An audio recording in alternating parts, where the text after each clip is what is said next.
सोचिए, रेगिस्तान की तपती रेत, हवा में उड़ती हुई धूल और दूर से आती युद्ध के नगाड़ों की वो रहस्यमयी गूंज। एक ऐसा समय जब सत्ता की भाषा सिर्फ और सिर्फ तलवारों की खनक हुआ करती थी। आज के इस खास ऐतिहासिक विश्लेषण में हम मध्यकालीन भारत के एक ऐसे ही अजेय योद्धा की कहानी को डिकोड करने जा रहे हैं। एक ऐसी गाथा जिसने सच में समय को भी मात दे दी है। और युद्ध के उस मैदान में गूंजता हुआ वो नाम है पृथ्वीराज चौहान। जी हाँ, एक ऐसा नाम जिसे सुनकर दुश्मनों के भी पसीने छूट जाते थे। आज हम ऐतिहासिक तथ्यों के आधार पर गहराई से जानेंगे कि कैसे एक युवा शासक उत्तर भारत का सबसे शक्तिशाली राजा बन गया। और मेरा विश्वास कीजिए, इनकी कहानी आज भी हमारे रोंगटे खड़े कर देती है। Section 1, the legend begins. Ajmer में एक शाही जन्म। चलिए सीधे इसमें गोता लगाते हैं।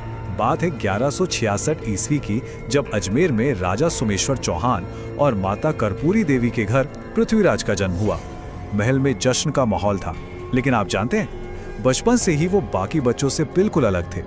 बहुत ही कम उम्र में उन्होंने तलवारबाजी, घुड़सवारी और तीरंदाजी में गजब की महारत हासिल कर ली थी।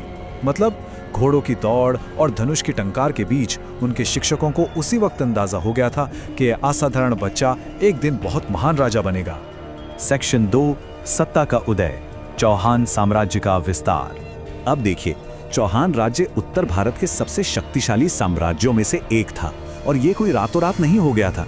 अपने पिता के निधन के बाद जब उस युवा पृथ्वीराज ने मंत्रियों के बीच वो राजसी सिंहासन संभाला ना, तो वो पल जितना भावुक था उतना ही पावरफुल भी। उन्होंने सिर्फ गद्दी ही नहीं संभाली, बल्कि अपनी शानदार युद्ध नीति से साम्राज्य की सीमाओं को बढ़ाना शुरू कर दिया। आप बस इमेजिन कीजिए, विशाल किले, रणभूमि की ओर बढ़ते हुए सैनिक और हवा में शान से लहराता हुआ वो ध्वज, ये सब चौहान साम्राज्य की उस बढ़ती हुई ताकत का प्रतीक था। सेक्शन 3, शाही स्वयंवर, एक विद्रोही प्रेम। तो होता यह है कि राजकुमारी संयोगिता का स्वयंवर आयोजित होता है और पृथ्वीराज को जानबूझकर, जी हाँ, जानबूझकर बुलावा नहीं भेजा जाता ताकि उनका अपमान किया जा सके। लेकिन तभी पृथ्वीराज नाटकीय रूप से अपने घोड़े पर सवार होकर वहां पहुंच जाते हैं। और यह बात इस चीज को बहुत ही शानदार ढंग से दर्शाती है कि जब संयोगिता वहां बैठे सभी शक्तिशाली राजाओं को छोड़कर पृथ्वीराज को चुनती है, तो दरबार में एकदम सन्नाटा छा जाता है। इस एक कदम ने कई राजाओं के अहंकार पर गहरी चोट की और उस दौर में एक बहुत बड़े राजनीतिक तनाव को जन्म दे दिया। सेक्शन 4, तराइन का प्रथम युद्ध, 1191 का महासंग्राम। साल था 1191। जरा उस सीन की कल्पना कीजिए।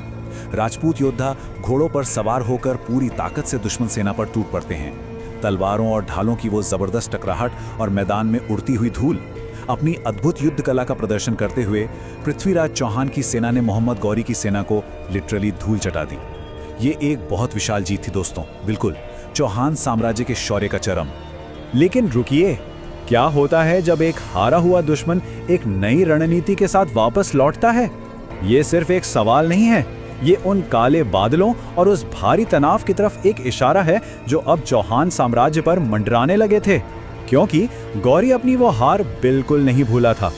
सेक्शन 5, अंतिम लड़ाई, तराइन का द्वितीय युद्ध, 1192। अब इस स्लाइड के बारे में जो बात सबसे दिलचस्प है वो ये है कि 1191 में रणनीति एकदम सीधी थी, आमने सामने का वॉर और राजपूतों की स्पष्ट जीत। लेकिन ठीक एक साल बाद 1192 में पूरी तस्वीर ही बदल गई। मोहम्मद गौरी एक नई चाल, एक बहुत विशाल सेना और बिल्कुल अलग रणनीति के साथ लौटा। आसमान को ढक लेने वाले तीरों की वो भयानक बौछार, उड़ती हुई धूल और घंटों तक चले उस भयंकर संघर्ष के बाद इस बार नतीजे अलग थे। एक महाकाव्य जैसी लड़ाई के बाद आखिरकार पृथ्वीराज की सेना को पराजय का सामना करना पड़ा।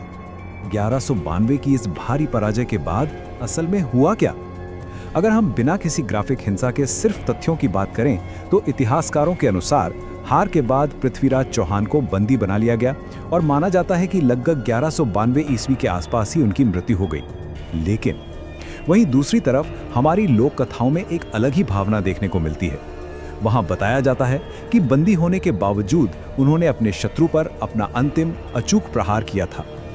हालांकि कई इतिहासकार इसे सिर्फ एक लोक कथा मानते हैं, पर इतिहास और लोक कथाओं के बीच का ये जो अंतर है ना, ये असल में पृथ्वीराज के प्रति लोगों के अथाह प्रेम और उनके एक महान नायक होने की भावना को साफ साफ दिखाता है। सेक्शन 6 अमर विरासत, एक गाथा का सूर्यास्त। तो यहाँ सबसे महत्वपूर्ण बात यह है कि इस पूरी ऐतिहासिक गाथा में हम अदम्य साहस, युद्ध कला में अद्वितीय महारत और राजपूत गौरव के साक्षात दर्शन करते हैं। आप खुद सोचिए, जब भी भारतीय इतिहास में बहादुरी और दृढ़ संकल्प की बात होगी तो इन विशिष्ट गुणों के कारण पृथ्वीराज चौहान का नाम हमेशा सबसे ऊपर लिया जाएगा। उनका व्यक्तित्व और उनकी ये गाथा किसी एक युद्ध की हार या जीत से कहीं कहीं ज्यादा विशाल है। और अंत में जैसा कि कहा गया है, तलवारें टूट सकती हैं लेकिन वीरों की कहानियां कभी खत्म नहीं होती। सदियां बीत चुकी हैं, वो किले अब खामोश हैं, लेकिन तराइन के उस आखिरी शेर की दहाड़ आज भी इतिहास के पन्नों में गूंज रही है। तो क्या हम आज भी ऐसे अदम्य साहस और दृढ़ता को अपनी जिंदगी की चुनौतियों में उतार सकते हैं? ये हम सभी के लिए सोचने वाली बात है। आज के इस ऐतिहासिक विश्लेषण में हमारे साथ जुड़ने के लिए बहुत बहुत धन्यवाद। सीखते रहिए और इतिहास की इन गहराइयों को हमेशा एक्सप्लोर करते रहिए।